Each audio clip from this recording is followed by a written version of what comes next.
இப்போ நம்ம ஊரில் அடிக்கிற கிளைமேட்டுக்கு ஏதாவது சூடாக சாப்பிட்ணுன்னு தான் எல்லாருக்குமே தோணுது. குழந்தைங்களே ஸ்கூல் விட்டு வந்தோடனேயும் ஏதாவது சூடாக செஞ்சு கொடுங்கம்மா அப்படின்னு தான் கேட்குறாங்க. அவங்களுக்கு டீ, காஃபி குடுக்கறதுக்கு பதிலா இந்த மாதிரி நல்ல சூப் செஞ்சு கொடுங்க. உடம்புக்கு ரொம்ப நல்லது. இதில் கால்சியம், அயர்ன் நிறைய இருக்குது. அதே மாதிரி வெயிட் லாஸ் பண்ணணும்னு நினைக்கிறவங்க கண்டிப்பாக நீங்கள் இந்த சூப்பை எடுத்துக்கலாம். இப்போ இந்த ராகி சூப் செய்கிறதுக்கு 1 டேபிள் ஸ்பூன் அளவுக்கு ராகி மாவு ஒரு பவுலில் எடுத்துகிட்டு அதோட ஒரு 1/4 கப் அளவு தண்ணி ஊற்றி இந்த மாதிரி நல்லா தண்ணியாக கரைச்சி வச்சுக்கோங்க. இப்போ இதோட நம்ம வெஜிடபிள்ஸ் ஆட் பண்ண போகிறோம். நான் வந்து ஒரு வெங்காயம், ஒரு கேப்சிகம், ஒரு சின்ன துண்டு கேரட் எடுத்திருக்கேன். இப்போ இது எல்லாத்தையும் நல்லா ஒன்றா நான் பொடியாக சாப் பண்ணி எடுத்துக்கிறேன். இந்த மாதிரி பொடியாக சாப் பண்ணி போடும்போது குழந்தைங்க வந்து எடுத்து துப்பி போடாமல் இல்லை தூக்கி எறியாமல் நம்மளுக்கு சூப்பாக குடிப்பாங்க. கண்டிப்பாக இந்த மாதிரி நல்லா ஃபைனாக சாப் பண்ணி போட்டுக்கோங்க. இல்லை நீங்கள் இதோட வேறு எந்த வெஜிடபிள்ஸ் உங்களுக்கு பிடிக்குமோ அதை ஆட் பண்ணிக்கலாம். இதோட நீங்கள் கார்னும் ஆட் பண்ணிக்கலாம். ரொம்ப டேஸ்டியாக இருக்கும். இப்போ இந்த மாதிரி நல்லா பொடியாக சாப் பண்ணி எடுத்தாச்சு. இப்போ அடுப்பை பற்ற வச்சுட்டு நம்ம ஒரு பேன் வச்சுக்குவோம்.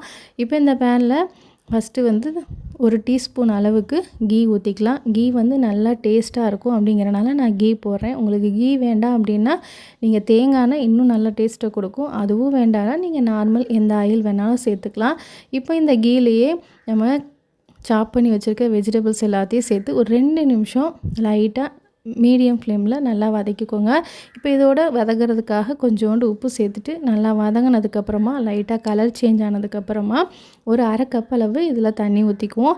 இப்போ இதில் நல்லா தண்ணி கொதித்ததுக்கப்புறமா நம்ம கரைச்சி வச்சுருக்கோம்ல ராகி மாவு அதை சேர்த்துட்டு அதோட அந்த கப்பவே கழுவி இன்னும் ஒரு 1/2 கப் அளவு தண்ணி சேர்த்துறேன். நான் மொத்தமாக வந்து 1 டேபிள் ஸ்பூன் அளவுக்கு ராகி மாவுக்கு 2 கப் அளவு தண்ணி சேர்த்துருக்கேன்.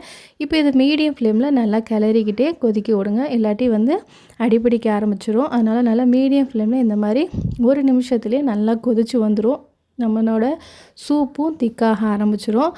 அவ்வளோதான். இப்போ இதோட நான் கொஞ்சம் சிக்கன் சூப் டேஸ்ட் வரணும் அப்படிங்கிறதுக்காக ஒரு 1/4 டீஸ்பூன் அளவுக்கு சிக்கன் மசாலா பவுடர் நம்ம கடையில் கிடைக்கும்ல அதை ஆட் பண்ணியிருக்கேன். இது ஆப்ஷனல் தான். வேணும்னா சேர்த்துக்கோங்க. இல்லாட்டி இதை கண்டிப்பாக கம்ப்ளீட்டாக ஸ்கிப் பண்ணிடலாம். இது குழந்தைகளுக்கு கொடுக்கும்போது எக்ஸ்ட்ரா டேஸ்ட்டை கொடுக்கும் அப்படிங்கிறனால நான் ஆட் பண்ணுறேன். இப்போ அதை சேர்த்ததுக்கப்புறமா 1 நிமிஷம் மட்டும் நல்லா கொதிக்க வச்சுட்டு பவுலில் ஊற்றி சர்வ் பண்ண வேண்டியதான். சூப்பரான அந்த சிக்கன் டேஸ்ட்டோட எம்மியாக இருக்கும். இப்போ இதுக்கு எக்ஸ்ட்ரா டேஸ்ட்டுக்காக ஒரு 1/2 டீஸ்பூன் அளவுக்கு லெமன் ஜூஸ், அதுக்கப்புறம் பெப்பர் வேணும்னா நீங்கள் சேர்த்து குடிச்சு பாருங்கள். கண்டிப்பாக சூப்பராக இருக்கும். இந்த வின்டர் சீசனுக்கு செமையான சூப் குழந்தைங்களுக்கும் செஞ்சு கொடுத்து பாருங்கள். இன்னொரு இன்ட்ரெஸ்டிங்கான வீடியோவோடு உங்கள் எல்லாரையும் சந்திக்கிறேன். அதுவரை டேக் கேர். பாய்.